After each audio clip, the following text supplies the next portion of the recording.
Crimen de Estado ocurrió en Andahuaylas con la ponencia del mayor Antauro Maratashi. Le cedo la palabra al mayor Antauro para presentar la exposición. Adelante. Fuertes palmas, por favor.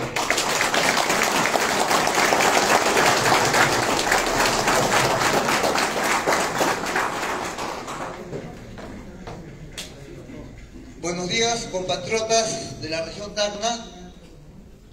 Soy el mayor Antauro Humala, viejo conocido de ustedes, porque acá en esta región es donde en el año 2000 acaeció la primera rebelión enocacerista, de la cual contribuyó para la caída del régimen fujimontesinista, que si bien es cierto cayó como gobierno, aún no cae como sistema constitucional, porque la carta de entonces sigue vigente. Es decir, estamos bajo el constitucionalismo sin Fujimori y sin Montesinos. Y esta conferencia de prensa la hago, como es reconocimiento de ustedes, haciendo una gira, luego de salir del cautiverio durante casi 18 años a consecuencia de esa segunda rebelión enocacerista, que ya no fue en Tacna, sino fue en Andahuaylas 5 años después. Y siendo el último de los que sale,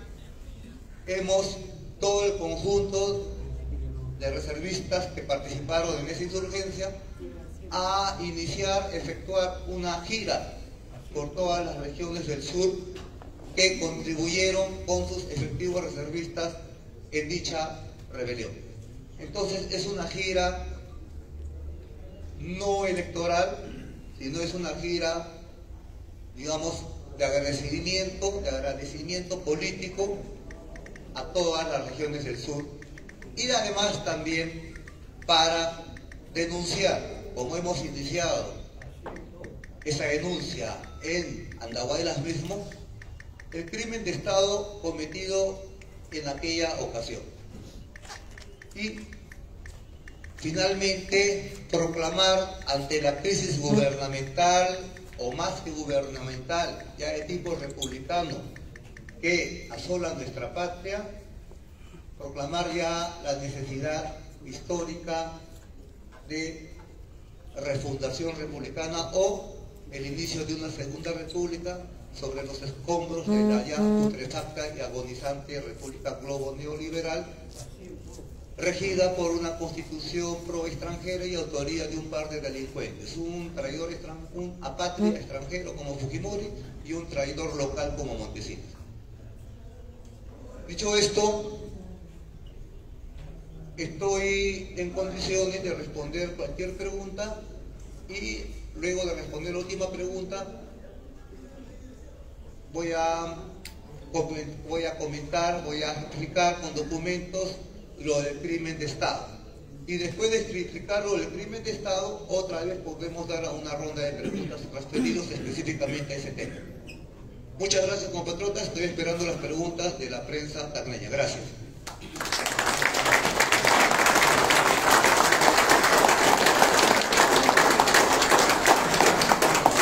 Desean realizar sus preguntas, se presentan un nombre, identifican al medio de comunicación al cual representan para luego hacer la pregunta. Mayor Antauro, bienvenida a Tacna. Quien le habla... Creo que el micro no funciona. Quien le habla es César Cano, corresponsal de Canal N. Para hacer una pregunta, yo sé que usted no es ajeno a la política actual, usted es crítico también de muchas irregularidades, ¿no?, que se dan actualmente. ¿Qué opinión tiene usted sobre las elecciones que se han llevado el día de ayer y sobre el virtual ganador en Lima, Rafael López Aliaga? ¿Cuál es su opinión al respecto, mayor? Bueno, usted sabe de que al momento que he ingresado yo acá a Tacna, a la región Tacna, un periodista de, creo, una emisora Radio 1 me preguntó mi concepto respecto a las presentes elecciones. que acaban de suceder el día de ayer, regionales y municipales, y le dije que no me interesaba. No me interesaba porque el problema de la República actual es un problema que va en el Estado mismo, o sea, en sus tres poderes. Vale decir, el Ejecutivo, que produce delincuentes desde hace un tercio de siglo, el Legislativo, que es cómplice de la debacle de la República, y el Poder Judicial, que está más podrido que los otros dos. Todos en complicidad con un cuarto poder limeño, que es la televisión de señal abierta. Me refiero a Frecuencia Latina, América TV, Panamericana, ATV, etcétera, que son cómplices en la debacle del Estado peruano. Y en ese punto, que es lo que me interesa a mí más como etnocacerista y como político que sale de la cárcel después de haber efectuado una rebelión, es a lo que yo centro mi atención. No tanto al proceso electoral municipal y regional. Para mí lo principal es el Ejecutivo, el Legislativo y el Judicial, cambiar eso. Ahora, con respecto a la victoria que se ha dado, aparentemente creo que ya está confirmado por el Jurado Nacional de Elecciones, por la OMPE, de López Aliaga. Bueno, los campos se van a diferenciar nítidamente. Sabemos que Lima es una plaza que por la cual ingresa toda la globo idiotización desde 1532, por consiguiente está más identificada, digamos, con políticos al servicio del extranjero, y es una plaza un poco dura para el nacionalismo y para la izquierda. Sin embargo, también nosotros contamos con que actualmente Lima es una ciudad crecientemente provinciana. Los cinturones de miseria que rodean esta urbe inmensa y monstruosa son evidentemente provincianos. Ahí es donde el etnocacerismo, el etnonacionalismo y las fuerzas progresistas por la nueva república es donde nosotros vamos a empezar la lucha por recuperar Lima. Aliaga, López Aliaga, no representa a ese sector, representa al sector opuesto, a un sector siempre identificado con la Lima virreinal, esa Lima que se va y que felizmente debe irse rápido. Entonces, para mí que esté un representante de la oligarquía criolla blanca, bueno, va a diferenciar más nítidamente los campos y va a facilitar la tarea etnonacionalista en Lima para nosotros. Gracias.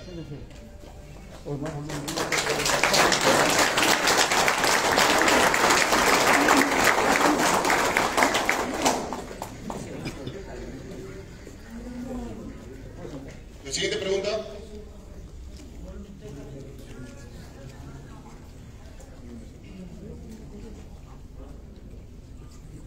¿Cómo está, Mayor Tauro? Buenos días, mi nombre es Raimundo Mamani de Radio 1. Bueno, usted acaba de anunciar que ha presentado una denuncia contra este crimen de Estado en Andahuaylas directamente. Bueno, ¿has indicado a un presunto autor o quienes resulten responsables sobre este caso, Mayor? Bueno, voy a entrar al tema de frente del crimen de Estado en Andahuaylas a raíz de la pregunta.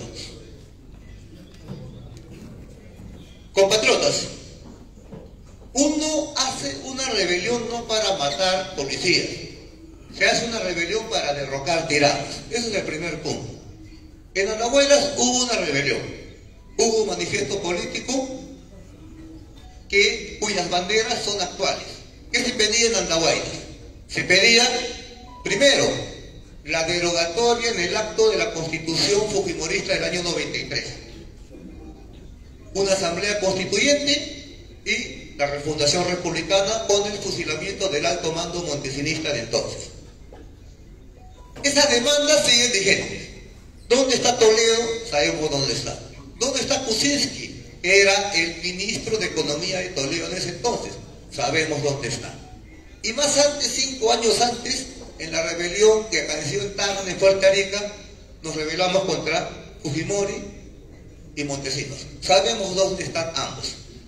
Por consiguiente, las dos rebeliones etnocaceristas han tenido la misma proclama, el mismo manifiesto, el mismo motivo.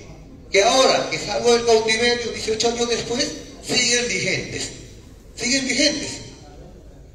Y la situación se ha agravado. el COVID, la invasión de 1,5 millones de venezolanos que nos quitan trabajo, la develación de las coimas de Lavajato, es decir, una constitución que produce, fabrica delincuentes en la presidencia desde hace un tercio de siglo. La situación ya no da para más. Prácticamente ni siquiera el sistema puede andar, porque las propias mineras están semi paralizadas en la sierra, el oleoducto ya no transporta petróleo porque para siendo, digamos, ya está deteriorado, las ocupaciones en la selva de zonas mineras, de zonas de gas, por las comunidades ya está vigente, es decir, el país ya está paralizado. Encima tenemos una gobernación de izquierda, digámoslo así, pero inoperante, lo cual demuestra que bajo esta constitución pro extranjera, cualquier gobierno, ya sea de derecha o de izquierda, que pretenda transformar la república, no lo va a poder. Es más, si no cambia la constitución, va a terminar también preso. Por consiguiente, les puedo decir que las banderas del Andahuaylazo siguen vigentes. ¿Y en Andahuaylas qué pasó? En Andahuaylas hubo una convergencia desde todas las regiones del sur de Perú de contingentes reservistas para iniciar esa insurgencia. Esa insurgencia dura 4 días, se captura un cuartel policial, se captura a una treintena de policías y militares, hay muertos, hay heridos y hay capturados. Eso provoca un juicio en el cual los rebeldes somos condenados y por varios motivos. Por rebelión, aparte de rebelión, homicidio de policías, secuestro de policías de soldados, arrebato de armas y destrucción de propiedad. Para nosotros los etnocaceristas, nuestra posición ante los jueces fue la siguiente: reconocemos la rebelión, es más, nos declaramos culpables y todavía orgullosos de hacerlo, pero no reconocemos el resto de delitos, no reconocemos el resto de delitos.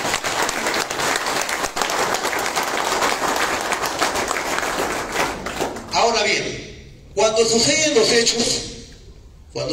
hechos, acá los reservistas, como ustedes saben, son soldados retirados, es decir, soldados que han hecho servicio militar y luego de servir a su patria se han retirado a la civilidad, pero saben usar armas. En Andahuaylas tienen experiencia en combate. Acá yo tengo experiencia en combate por mi profesión en la zona de emergencia y también en las operaciones con Ecuador. Y número 12 en la organización y fundadora del etnocacerismo y promocional mío, Capitán Vizcarra, igual. Y seguramente todos los reservistas que han acompañado conmigo, todos son veteranos de la zona de emergencia. Entonces sabemos lo que es un enfrentamiento, fusil contra fusil. Y cuando sucede un enfrentamiento, suceden bajas, uno sabe diferenciar lo que son bajas de combate, que mueren en el enfrentamiento, y lo que son asesinados. Pero los jueces que nos juzgaron no diferenciaban entre lo que es un asesinado y lo que es una persona que murió en combate. Yo les hago una pregunta. Bolognesi, nuestro héroe, que murió en Arica, quemando el último cartucho, ¿murió asesinado o murió en combate? Obviamente murió en combate. En la batalla de Ayacucho hubo 700 realistas muertos y 500 patriotas muertos. Esos 700 realistas muertos murieron asesinados o en combate. En combate. No. Pero nuestros jueces no entendían o no querían entender esa figura. Es más, cuando hubo el entierro de los policías muertos, acudió el entonces presidente de la República, Alejandro Toledo, como principal deudo, lo que fue una ceremonia oficial del Estado peruano criollo que defendía a sus defensores. El principal deudo era el presidente Toledo y después eran los deudos, los familiares. ¿Por qué? Porque esos policías fueron enterrados con honores, como defensores del Estado. Y por eso ascienden, sus familiares reciben una pensión que asciende cada 5 años y llega hasta grado de coronel. O sea, el gobierno les agradece, el gobierno de Toledo. Entonces, nuestra defensa esgrimió lo siguiente ante los jueces con respecto al asesinato. Si el mismo Ejecutivo los reconoce como muertos en combate, ¿por qué usted, Poder Judicial, me los aplica como asesinados? Entonces, ese fue el primer conflicto. Pero después, a medida que transcurría el proceso y se revelaban documentos, es que se determinó que los policías habían sido muertos por balazos efectuados por retaguardia. O sea, no habían sido avaliados de frente, sino por la espalda. Y se sabe porque esa rebelión de Andahuaylas fue la primera rebelión en la cual la tecnología de la filmación celular ya estaba desatada en la población. Toda la población del año 2000 ya sabía filmar en celular, el año 2005.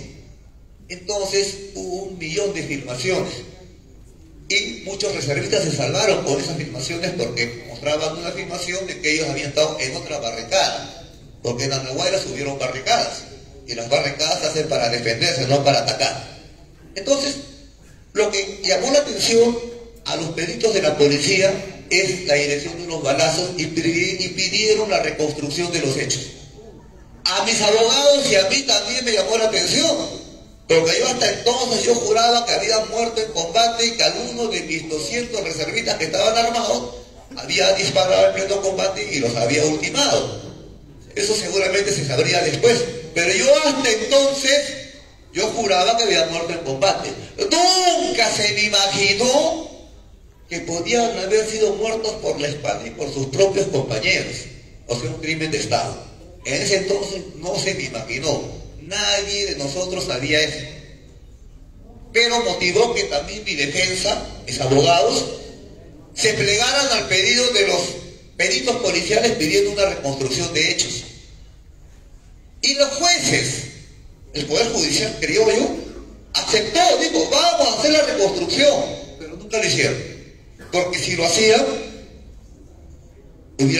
todos nos hubieran percatado que hubo un crimen de Estado, porque en una reconstrucción todas las fuerzas se tienen que ubicar donde estuvieron. Esos 2000 soldados y 1000 policías que rodearon a Andahuaylas durante 4 días tenían que ubicarse en el mismo lugar. Y esos 250 reservistas que se defendían en las barricadas teníamos que ubicarlos en el mismo lugar. Y los muertos, los que estuvieron los cadáveres en el puente colonial, tenían que ser ubicados en el mismo lugar. Y era elemental la determinación del crimen de Estado. Sin embargo, jamás se hizo. ¿Por qué? No sabemos si por complicidad de la judicial solamente o por complicidad de los 3 poderes del Estado. Sin embargo,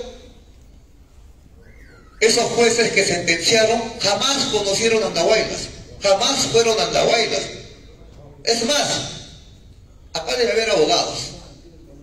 En la crónica judicial de la República Peruana jamás ha habido un proceso en el cual, habiendo cargos de policías y soldados muertos y heridos y secuestrados, no se haya hecho reconstrucción de hechos. Bueno, para nosotros entonces era una novedad lo que estábamos descubriendo en el juicio. Y es más, ¿se acuerdan de ese andahuaylazo que vieron en la televisión a un supuesto reservista ultimando a quemarropa a un policía agonizante ya tirado en el piso del puente colonial que queda sobre el río Chumbao que divide Andahuaylas? Toda la prensa, Canal 2, Canal 4, la prensa de señal abierta, limeña, ya dio su sentencia entonces diciendo que era un reservista que mataba a mansalva a un policía. Pero en el juicio se supo que ese señor que estaba matando a mansalva a un policía no era reservista, no era endocacerista, era un soldado en actividad del cuartel Los Chantas. Y no estaba bajo mi mando, estaba bajo el mando del general Gibovich, que era jefe de todas las fuerzas represivas. Y trabajaba, se supo en el juicio, en la sección 2 Inteligencia. Y ese señor fue mostrado como si fuera reservista, endocacerista, matando a mansalva a un policía agonizante. Se supo en el juicio que ese policía no murió de las balazos de ese supuesto reservista endocacerista, porque las balas de ese supuesto soldado endocacerista reservista se quedaron incrustados en el chaleco antibalas. Eso está probado. Por eso es que a ese señor lo absuelven de homicidio y lo condenan por tentativa de homicidio. Sin embargo, ya había quedado establecido por la televisión a nivel nacional e internacional que los xenocaceristas habíamos matado a esos policías. Y el Poder Judicial jugaba en torno a lo que establecía la prensa limeña. Sin embargo, siguen llegando documentos. Y nos llegan documentos de los mismos cuarteles, del mismo ministro de Defensa, por oficiales patriotas, xenocaceristas y velasquistas. ¿Y qué dicen estos documentos? Ahí vamos a ver primero documentos de carácter secreto, estrictamente secreto, reservados, y oficiales y originales. Estos documentos llegan a mi persona y aclaran todo el panorama, puesto que nos mostraban los documentos del propio Ministerio de Defensa, Ministerio de Defensa, Ejército Peruano, ¿no? Número de documentos, fechas, firmas originales. Documentos que les voy a entregar a la prensa regional de Tacna. Y entre los documentos van a ver primero un documento audiovisual, que es la declaración del ministro del Interior, Carlos Basombrío Iglesias, que era ministro del Interior durante el régimen de Toledo y que volvió a ser ministro del Interior durante el régimen de Pedro Pablo Kuczynski Godard, norteamericano, que fue presidente del Perú hace poco, y antes en el Andahuaylazo, durante el Andahuaylazo, Kuczynski era ministro de Economía de Toledo. Y este señor, que no es xenocacerista, sino es furioso antienocacerista, era ministro del Interior, como que después fue de Kuczynski. Es decir, a una persona que le encanta ser ministro de presidentes corruptos y traidores y delincuentes. Bueno, este señor es el hombre mejor informado en el Perú como ministro del Interior, lo que pasa en el Perú. O sea, lo que dice es cierto, no puede ser mentira. Más aún sabiendo que es furioso antiantaurista. Él va a decir lo siguiente, y ustedes lo van a escuchar, que los que asesinaron a los policías durante el Andahuaylazo fueron asesinos ubicados en las faldas de los cerros. Es lo que van a escuchar. Y los únicos cerros que rodean Andahuaylas, los que conocen Andahuaylas, son el Huayhuaca y el Huayrapata. ¿Y por qué es importante lo que dice él? Porque en el plan de operaciones, en el informe de operaciones firmado por el general Otto Gibovich, que fue congresista hasta el año pasado, o hasta el año pasado, en su ubicación de fuerzas de francotiradores, el general Gibovich, que estaba al mando de la Brigada de Fuerzas Especiales, donde estaba ubicado una compañía de francotiradores, los ubica en las faldas de los cerros Huayhuaca y Huayrapata, lo cual es confirmado por el comandante general de la región militar del centro, entonces el general Hoyos de Minatea Almonte. Francotiradores ubicados en las laderas de los cerros, alturas de los cerros Huayhuaca y Huayrapata. Por eso tampoco se hizo la reconstrucción. Entonces, a continuación, por favor, escuchemos al ministro del Interior de Toledo durante el Andahuaylazo. Y esto es un documento oficial, porque esto es parte de un discurso que este ministro propaló, divulgó en el cuartel del Escuadrón Verde, en una ceremonia en que se conmemoraba o se recordaba la mortandad policial en el Andahuaylazo. Y esto fue transmitido por la televisión peruana, RTP. O sea, es un documento oficial hecho por el hombre más informado del Perú en ese entonces, ministro del Interior. A ver. Nunca olvidemos quiénes nos asesinaron. Nunca lo olvidemos. Asesinados a sangre fría, disparados desde las alturas de los cerros sin que ellos tuvieran ninguna posibilidad de defenderse. Desde las alturas de los cerros, dicho y hecho, desde las alturas de los cerros, Huayhuaca y Huayrapata.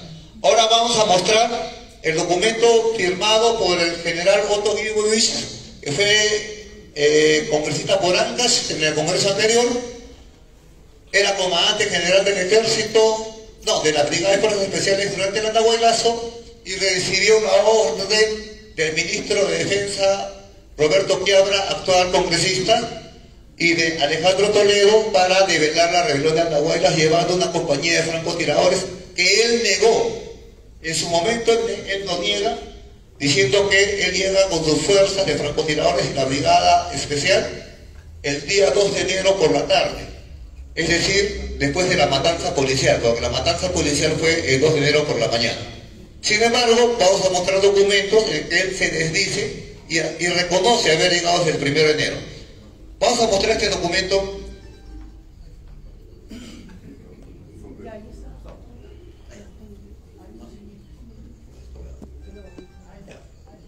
Este documento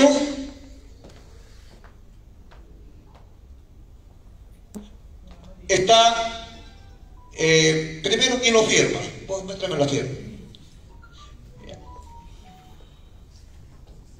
Muéstrame la. Ahí está. Este documento lo firma Otto Guibuis Arteaga, general de brigada, comandante general de la primera brigada de fuerzas especiales. Y acá hay otro señor redondo que diga primera brigada de fuerzas especiales, ejército peruano, comandante general. Y este es, ahora pongan la primera página. Este documento está firmado en Las Palmas, Chorrillos, el 17 de enero de 2005, o sea, 2 semanas después de develado el Andahuaylazo. Y es, de un poquito más arriba, por favor. Y es, más abajito, más abajito, más abajito, más. No, al revés, está subiendo. Bien. Repite el informe, repite el informe final de operaciones en apoyo al COS Andahuaylas. O sea, el general Otto Guibuis, el 17 de enero, hace este informe a su superior, informándole de la represión del Andahuaylazo. Ahí le tiene que informar dónde se ubicaban las fuerzas, qué combates hubo, cuántos muertos, heridos, cuánto armamento se perdió, cuánto se capturó. Es un informe de operaciones. Ya sabemos que lo hizo el 17 de enero, lo firma, y en la ubicación ahí dice, desde el 2 de enero al 5 de enero de 2005, la primera brigada de fuerzas especiales realizó operaciones contra elementos etnocaceristas, sediciosos, bueno, y narra todo. Pero él dice desde el 2 de enero. Y su narración es a partir de la tarde, obviando la muerte de los policías. Él no dice nada de los policías, nunca hubo policías muertos. Porque él dice que le corresponde, él llegó en la tarde y en la mañana murieron los policías. Pero, muéstrame el documento del general Guibuis, no, de la entrevista de Hildebrand. Este documento de acá es el extracto de una carta que manda el general Guibuis a César Hildebrand y salió publicada. Eso fue en 2007. Leamos, en los caceristas estábamos enterrados vivos en las cárceles, traicionados por Cosito, es decir, estábamos en nuestra peor crisis. Y el general Guibuis, creyéndose ya victorioso, da una entrevista y se le escapa, se le chispotea. Acepta que participó en el Andahuaylazo desde el primer día de enero hasta recuperar la tranquilidad de la zona junto al general Williams, actual presidente del Congreso. O sea, acepta que la brigada llegó en el momento que murieron los policías, ya estaban acá. Muéstrame el documento inicial, el informe 01. En ese documento inicial que estoy regresando, en la ubicación de fuerzas, en que el general Otto Guibuis le escribe dónde se ubicaban sus fuerzas, van a ver, establece a los francotiradores en las laderas de los cerros que recibió el ministro Masombrío, va a decir en las laderas de los cerros Guayhuaca y Guayrapata. Este es un documento oficial, pero no fue entregado a la Fiscalía. Acá está. Las patrullas Gurco y Adrán se posicionaron inicialmente al este del cerro Guayrapata. La sección de francotiradores se organizó en 6 grupos de apoyo, en apoyo a las patrullas de reconocimiento, ubicándose de una manera general en pendiente sur del cerro Guayhuaca. Ahí está. Entonces, lo más grave de esto es que cuando este general firma este documento, él ya no tenía el puesto de jefe de la Brigada de Fuerzas Especiales. Él ya estaba cambiado hacía 2 semanas en otro sitio en el cuartel general del ejército. O sea, que este general en ese momento usurpa el sello. Él no es comandante general del ejército. Él no tiene este sello. Porque el 14 de enero, que es la fecha del documento, él ya no era jefe de eso. Es decir, y este documento es el que envía a la fiscalía. Este documento falso o narración falsa es el que envía a la fiscalía y le hace cometer a la fiscalía una teoría falsa del delito. ¿Para qué? Para él exonerarse de responsabilidad respecto a los francotiradores y atribuirnos a nosotros esa responsabilidad. Y este documento, muéstrame el parte del general Torrejón. Y este documento es ratificado con otro documento igual de falso, firmado por el general Torrejón, también jefe de la brigada, el verdadero jefe de la brigada, que sí le tocaba hacerlo. Parece que se dan cuenta de su error, quieren corregir y cometen otro nuevo error, porque el general Torrejón repite un documento narrando lo mismo, la ubicación de los francotiradores en las alturas de los cerros. Entonces, yo le estoy mostrando los documentos, y en estos documentos el general Torrejón muestra la relación de personal, hace un agregado, él hace una relación de todos los militares, oficiales, generales, capitanes, sargentos, cabos, soldados, que participaron en la revelación del Andahuaylazo, incluidos los francotiradores. Y aquí coloca el general Torrejón. General Espón, ¿dónde está? Desde al inicio, ¿Ya? ¿Dónde está? Coloquen donde está el general Williams. Bueno, en la relación que ustedes van a ver ahorita, van a ver la relación que hace el general Torrejón con respecto al crimen de Estado de Andahuaylas entre los participantes en la brigada que trae los francotiradores que mataron a los policías por la espalda. Van a ver el nombre del general Williams, actual presidente del Congreso. Ubícame ese nombre, por favor. ¿Ya? Bueno, pero lo peor no es eso. En el Andahuaylazo,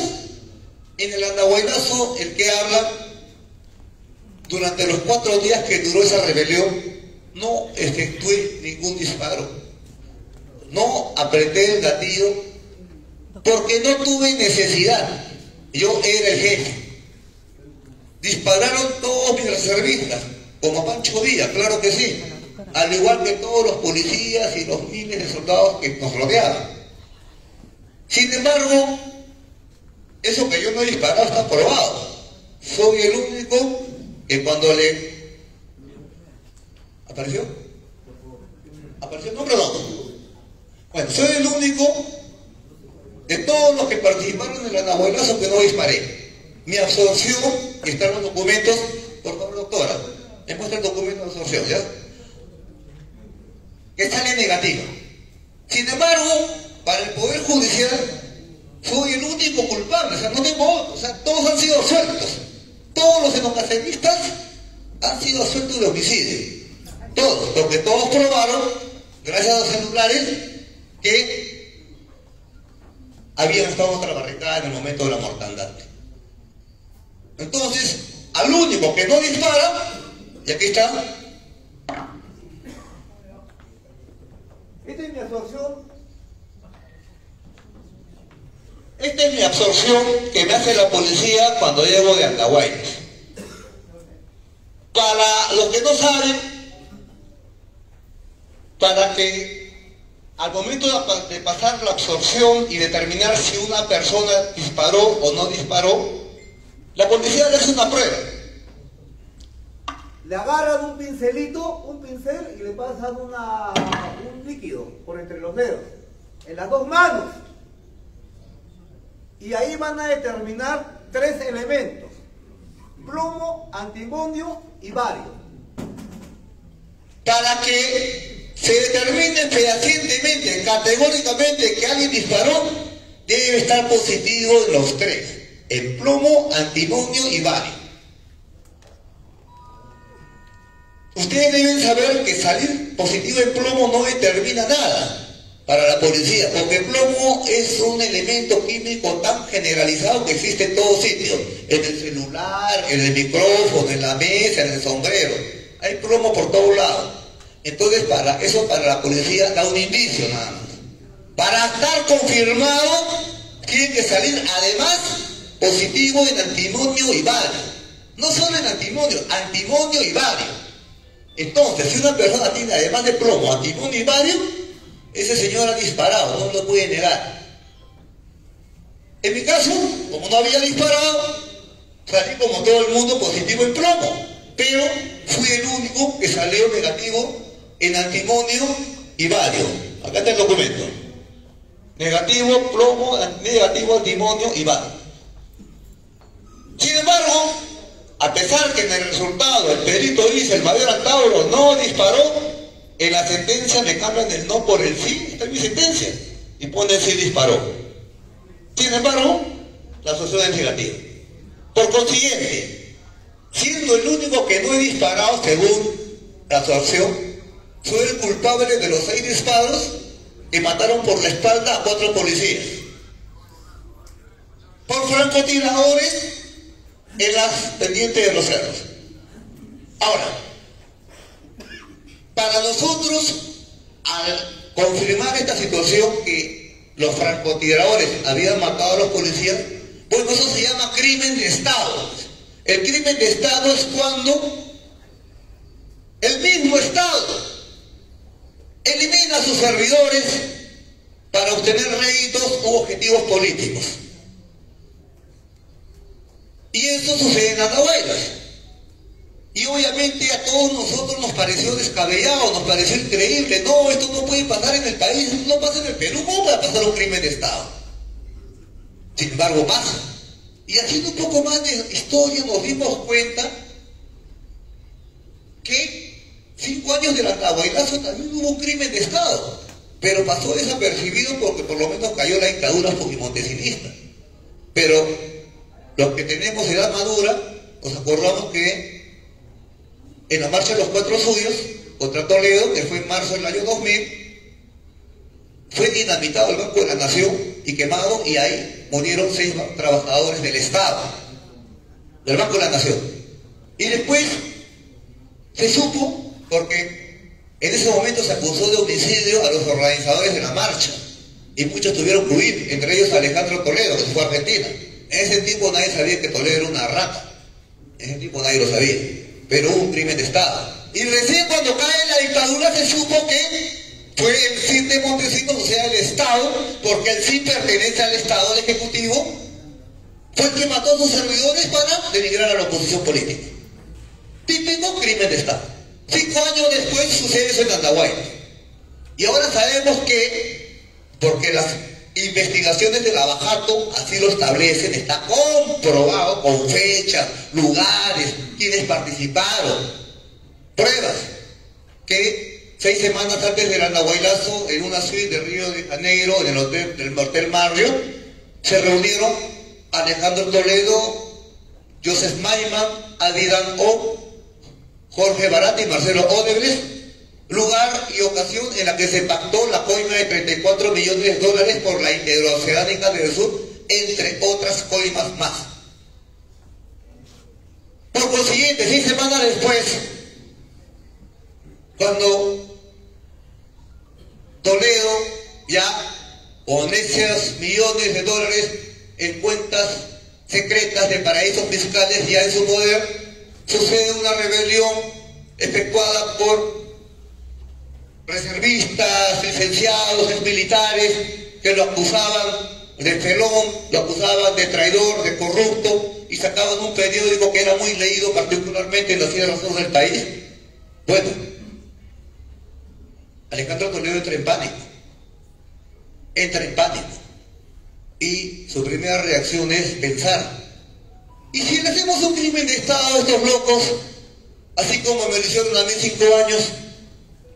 Entonces así se explica el crimen de Estado en Andahuaylas, cuyos protagonistas siguen vigentes en la política, agraviados como agraviadores. Ya, miren, esta es la relación de... Este es un anexo del plan de operaciones del general Guibovich y del general Torrejón, ambos jefes de la Brigada de Fuerzas Especiales. Relación nominal del personal que participó en operaciones de Andahuaylas en enero de 2005. Oficiales superiores. Grado, apellidos, nombres, unidad. Número 1, general de división William Zapata Wilfredo.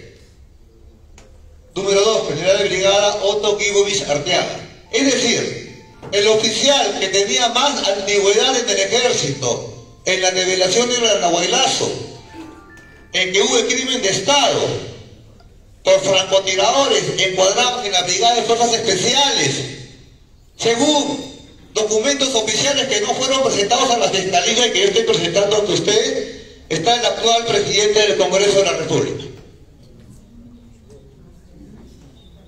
El mismo que en 1985 fue... Estos son hechos, no son opiniones, son hechos, no estoy opinando, estoy refiriendo hechos. Fue jefe inmediato del subteniente Tel Murtado, autor de la matanza en la comarca en que mataron 69 campesinos en ese pueblo ayacuchano, un crimen de lesa humanidad en la cual 69 campesinos, la mayoría niños, ancianos y mujeres, fueron quemados vivos en una iglesia y después dinamitados. Entonces estamos viendo hechos, no opiniones. Hecho es un crimen de Estado. Hecho es la participación de la Brigada de Fuerzas Especiales con el general William Guibovich en la revelación por vía de un crimen de Estado, de una rebelión en la cual gente inocente pasó cautiverio. Ahora estamos saliendo en esta gira y además de hacer una gira de agradecimiento a todas las regiones del sur por el apoyo en el Andahuaylazo, también cumplo con denunciar la verdad. Yo ya cumplí mi pena, ya cumplí mi condena. Podría estar tranquilo, pero considero un deber moral y patriótico denunciar esto. ¿Por qué? Porque el crimen sigue. Estos señores siguen gobernando el país y siguen sometiendo a nuestra nación.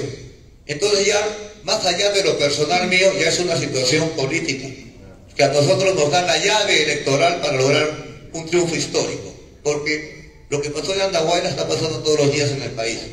El Andahuaylazo es simplemente un hito más de lo que ha sido el Tambograndazo, el Arequipazo, el Ilabazo, lo que está pasando en el Valle del Tambo, la protesta militar, patriótica y del pueblo contra una constitución pro extranjera, contra un régimen que produce delincuentes hace un tercio de siglo.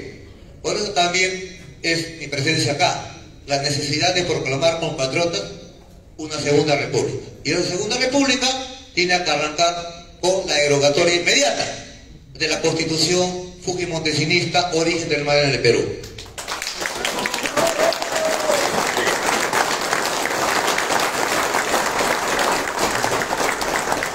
Y para eso es que nosotros consideramos que ese es el primer hito para refundar la república. Y aquí voy al tercer punto de esta exposición.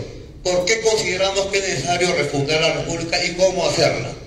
Hay dos maneras de refundación: por vía de la lucha armada o por vía de la lucha desarmada, por vía convencional o por vía no convencional. Nosotros venimos de hacer dos rebeliones y pasar casi 18 años en prisión. Ahora las banderas de la Andahuaylazo están más vigentes porque la situación está más grave. El COVID ha ayudado a develar la realidad. Por consiguiente, están las condiciones dadas para ganarlas por vía convencional, por vía electoral. Y lo vamos a hacer. Pero, ¿cómo refundamos la república? ¿En qué consiste refundar la república? Primero, tiene que haber un escarmiento histórico de todos los presidelincuentes, porque si no, la población, el pueblo no va a creer que se trata de una transformación.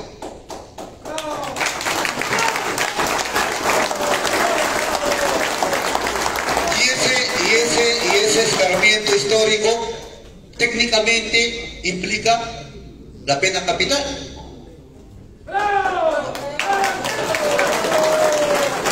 Y la pena capital para los delincuentes tiene un procedimiento. En algunos estados de la Unión Americana es la inyección letal. En otros estados, como en Francia, es la guillotina. Sí, la guillotina vigente en Francia, por si acaso. Y bueno, en el Perú se llama fusilamiento. Esa es la modalidad. Y está escrito en la Constitución, no solo en la actual, sino también en las anteriores, todas por traición a la patria. Nosotros simplemente dijimos que se cumple. Ahora, ¿cómo nos deshacemos de esta Constitución del año 93 que nadie firma? Porque la Constitución del japonés, del extranjero que nos la impuso, fue retirada cuando huyó a Asia. O sea, es un documento que nadie firma. Como digo, es casi un papel higiénico. Entonces, pretender refundar la República en función al papel higiénico es ilógico, es tonto, es estúpido. Se tiene que votar el papel higiénico y pedir la Constitución.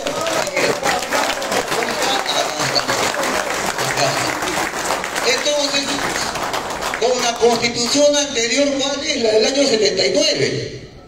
Y tampoco es la divina maravilla, porque esta Constitución del año 79 fue producto de una constituyente del año 78.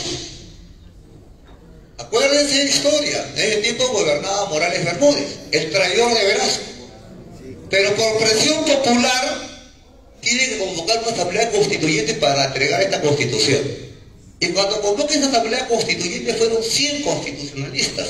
Eran 100 los que hicieron esa Constitución, de los cuales 2/3 eran partidos de derecha, el APRA y el PPC, y solamente 1/3 eran partidos de izquierda y de nacionalismo. En ese tiempo existía el FRENATRACA, no sé si se acuerdan, el Frente Nacional de Trabajadores y Campesinos de Roger Cáceres Velázquez, que era tahuantinsuyano.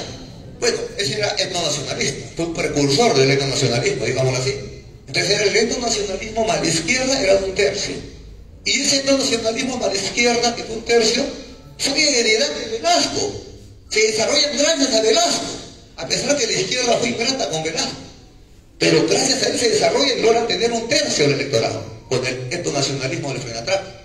Entonces, a pesar que era una constitución producto de 2/3 antinacionales, como era el PPC y el APRA, y 1/3, digamos, revolucionario, bueno, digamos que era una constitución seminacionalista, o algo nacionalista, pero lo suficiente como para impedir el saqueo de las empresas transnacionales extranjeras. Entonces, ¿qué pasa? Cuando pocos años después, 10 años después, en 1989, cae el muro de Berlín, cae la URSS, y se cae abajo el mundo socialista, entonces el globo neoliberalismo empresarial dice: acá nos desatamos, acá invadimos los mercados del sur. Total, esos paisuelos, esas republiquetas no tienen identidad, los hemos dominado por siempre. Entonces van a reconquistar los mercados. En Chile lo hacen con Pinochet, en Bolivia con Toques de Lozada, y ponen constituciones neoliberales por todos sitios. Y cuando entra Fujimori y quiere extranjerizar, chilenizar, hay un problema.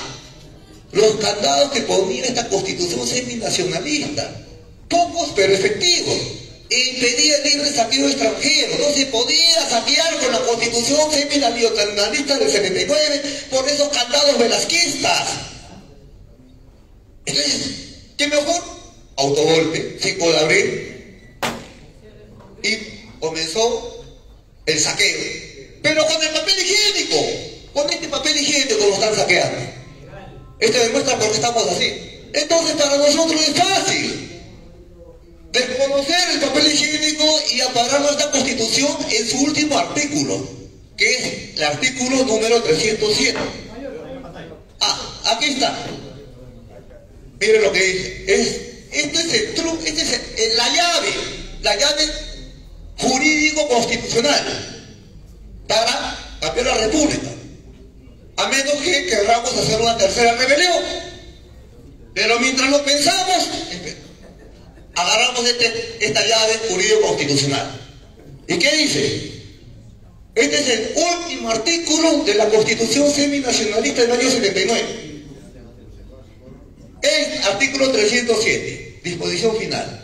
Esta Constitución no pierde su vigencia ni deja de observarse por acto de fuerza o cuando fuera derogada por cualquier otro medio distinto del que ella misma dispone. O sea, esta Constitución sigue vigente aún con el autogolpe fujimorista, es lo que le está diciendo. O sea, ahorita esta es la Constitución que rige, no el papel higiénico. En estas eventualidades, todo ciudadano investido o no de autoridad, o sea, puede ser un policía, puede ser el general o puede ser cualquiera de nosotros que no tiene cargo oficial, tiene el deber, ahí está la palabra mágica, deber, no dice la posibilidad, tiene el deber, la obligación, están obligados. Es más, si no están obligados, yo los podría sancionar. Por lo menos yo me he revelado 2 veces. Tengo ese aval. Se dice el deber, o sea, la orden, para un militar es la orden. El deber de colaborar en el restablecimiento de su efectiva vigencia. Es decir, nosotros podríamos salir ahorita a marchar por las calles lentas para la prefectura y exigirle que cumpla al prefecto y después al presidente y después a todos. Deberíamos decidir eso.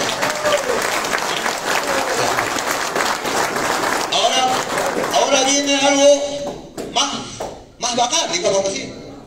Son juzgados según esta misma Constitución, o sea, según la Constitución Seminacionalista del 79, que establece la pena de muerte por traición a la patria, como es la alta corrupción. Según esta misma Constitución y las leyes expedidas en conformidad con ella, los que aparecen responsables de los hechos señalados en la primera parte del párrafo anterior, o sea, los autores del autogolpe, o sea, Fujimori, Montesinos, Hermosa Ríos y todos sus ministros entonces. Pero acá viene algo más bonito. Asimismo, los principales funcionarios, repito, asimismo, los principales funcionarios de los gobiernos que se organicen subsecuentemente, si no han contribuido a restablecer el imperio de esta Constitución. ¿Qué quiere decir esto? Que no solo deben ser castigados, sean traidores, fusilamiento, Fujimori, Montesinos, Hermosa Ríos, no, también los subsecuentes gobiernos que no han restablecido esta Constitución del 79. O sea, estamos hablando, después de Fujimori, ¿quién siguió? Paniagua. A Paniagua hay que sacarlo de su entierro y ponerlo en madera y fusilarlo en madera, en pique. ¿Quién sigue después? Sigue Toledo. Bueno, Toledo obviamente, ¿no? O sea, y son los mismos de Lavajato, ¿eh? Estos miserables son los mismos de Lavajato, ladrones por todos lados. No digo que es una Constitución que produce delincuentes desde hace un tercio de siglo. Después, ¿quién sigue? De Toledo sigue García. Cosito también. De ahí, Kuczynski, y bueno, inclusive el actual. Inclusive el actual porque no está restableciendo. Y no puede restablecer porque no le falta don de mando, le falta liderazgo y le falta cojones. Entonces está demostrado que sea de derecha a izquierda, bajo esta Constitución van a terminar presos. Hasta Jesucristo terminaría preso haciendo milagros, porque esta Constitución es traidora y corruptora en sí misma.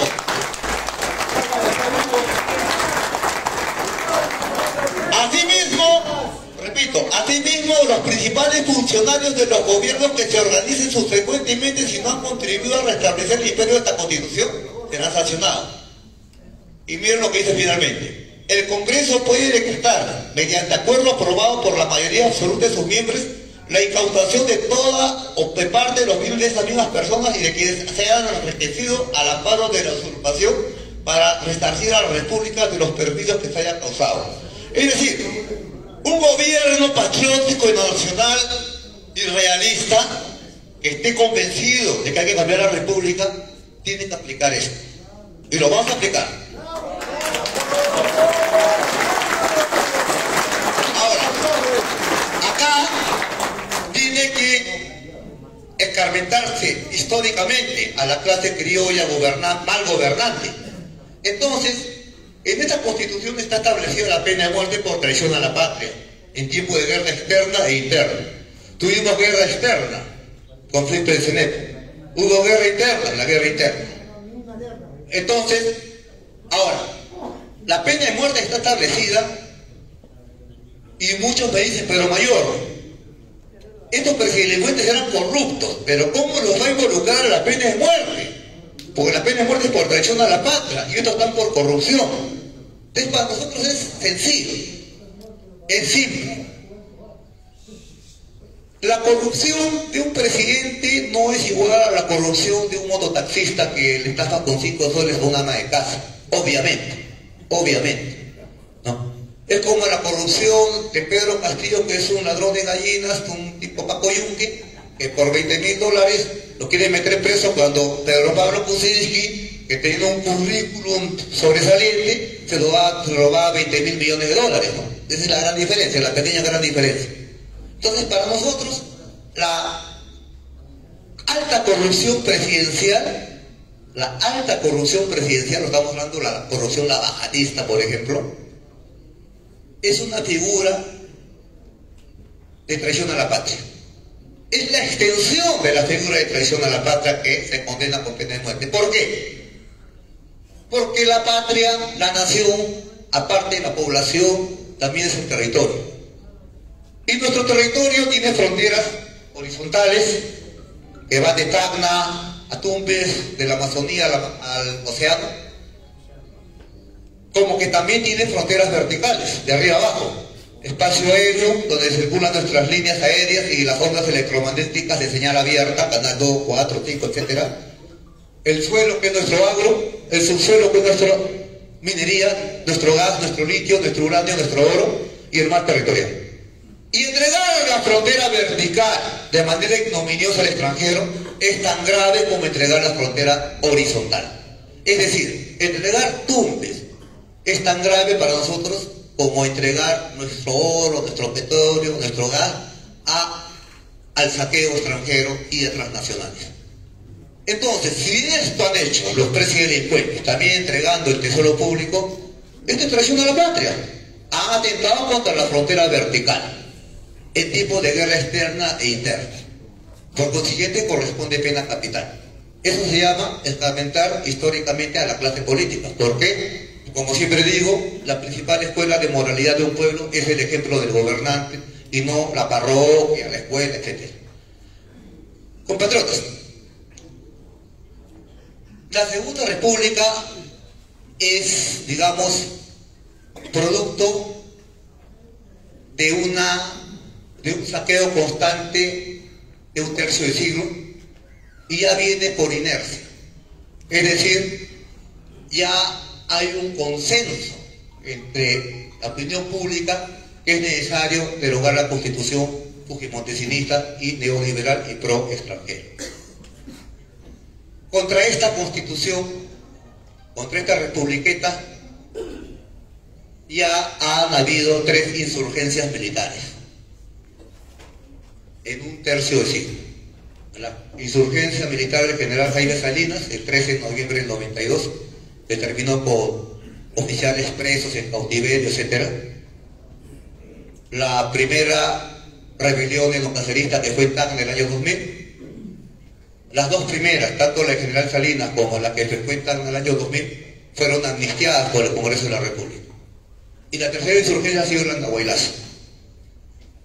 Y esta, a pesar que tuvo ofrecimiento de un indulto, no se cumplió. Hemos salido por pena cumplida. Por consiguiente, yo al gobierno actual de Pedro Castillo no le debo absolutamente nada. Es más, mi condena fue más dura durante este gobierno, paradójicamente. Sin embargo, considero que es necesario el recambio republicano. Y en ese aspecto los etnocanceristas estamos convencidos que necesitamos de todos. Por eso hemos abierto una alianza nacional y un frente patriótico para, hablado de los soldados patriotas del pueblo, de la línea de Velasco y del Taita Cáceres, conllevar también con nosotros a las organizaciones sociales, campesinas, agrarias y toda organización política que esté de acuerdo con la plataforma de 10 puntos del Frente Patriótico, que arranca por el cambio de constitución, nuevo escarmiento histórico, no puede haber un extranjero con trabajo cuando hay un peruano desocupado. El libre mercado se subordina a la nación, no al revés. Y cosas que creo que, más allá de derechas e izquierdas, es sentido común patriótico. Y en ese sentido común patriótico, ¿en qué consiste? Simple y llanamente, poner lo peruano antes que lo extranjero en todo y total aspecto. Muchas gracias, compatriotas, y yo les agradezco la atención.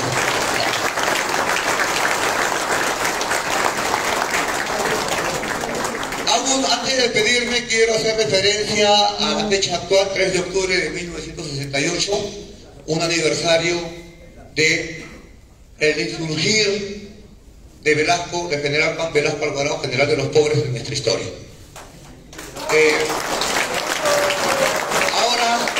Ahora vemos que su talla histórica crece, y ante el fracaso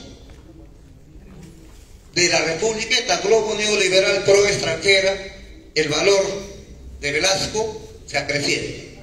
Y nosotros, los etnocaceristas, no somos descubridores de la pólvora, miramos atrás y lo único que vemos rescatable en el siglo XX, en medio de tanta mediocridad, es al general Juan Velasco Alvarado. Muchas gracias, compatriotas. ¡Viva Tacna!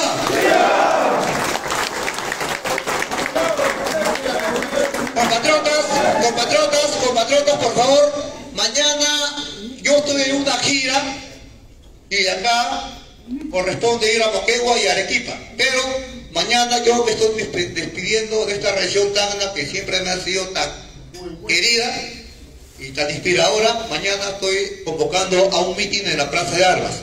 Están todos invitados, 4 en punto de la tarde, los espero a todos ahí. Gracias, compatriotas.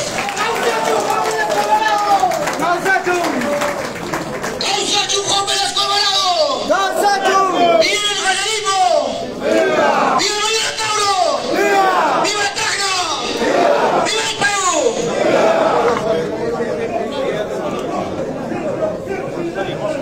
A ver, permiso, por favor, abren espacio.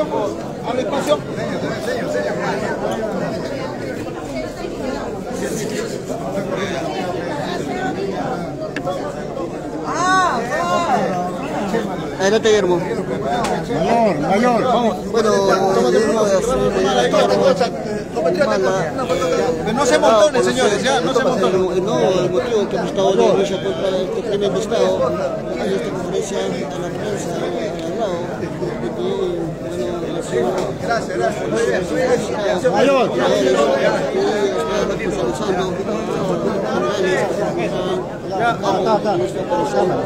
A ver, señores.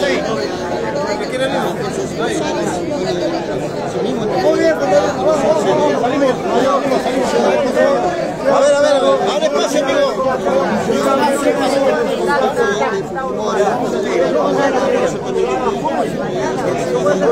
Amigo, abre espacio, por favor. Abre espacio.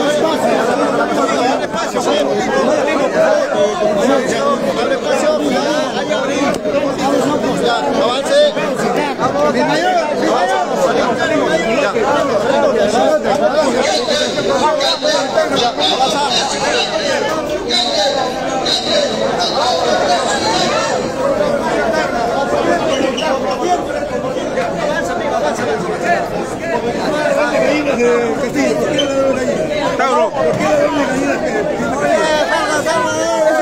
Es una analogía. A comparación de nosotros,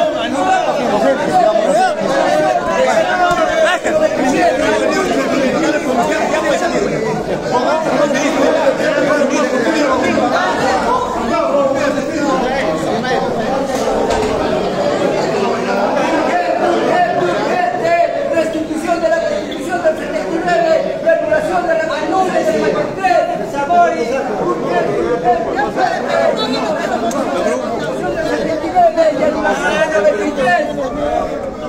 anúlese la Constitución de Fujimori, anúlese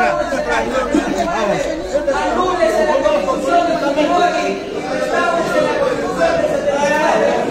anúlese la Constitución de la Constitución del 79 y anulación del 93, anúlese la Constitución de Fujimori y restáurese la del 79, anúlese la Constitución de Fujimori y restáurese la del 79.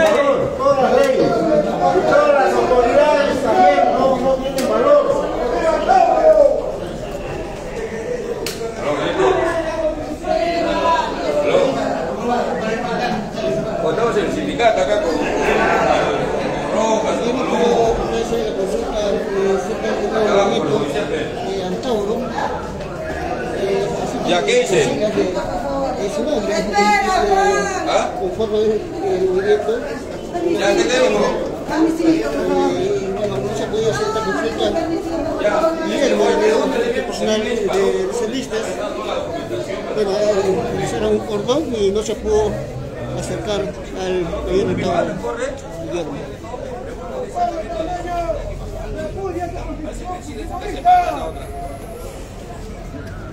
Porque a mí, ayer yo le felicité cuando una cosa, le felicité no estaba para la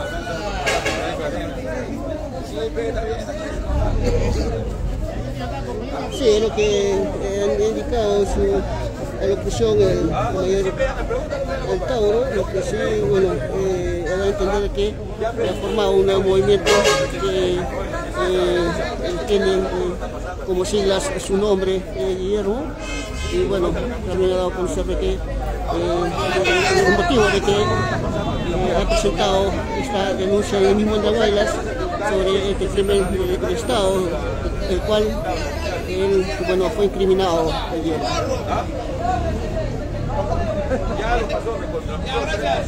Sí, Guillermo, bueno, bastantes reservistas a las afueras del local de construcción civil. Ha sido resguardado el mayor Antauro, ya subió a la camioneta y bueno, él indicó de que mañana ha invitado a todos los reservistas y los caceristas a un meeting como despedida de la ciudad de Tacna, el mayor Antauro Guillermo.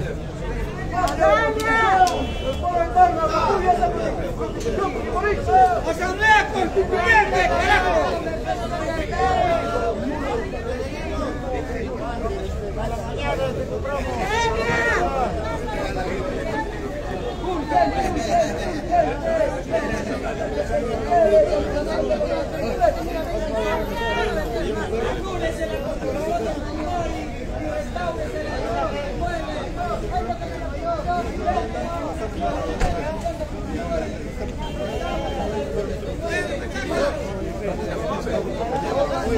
¡Machaca!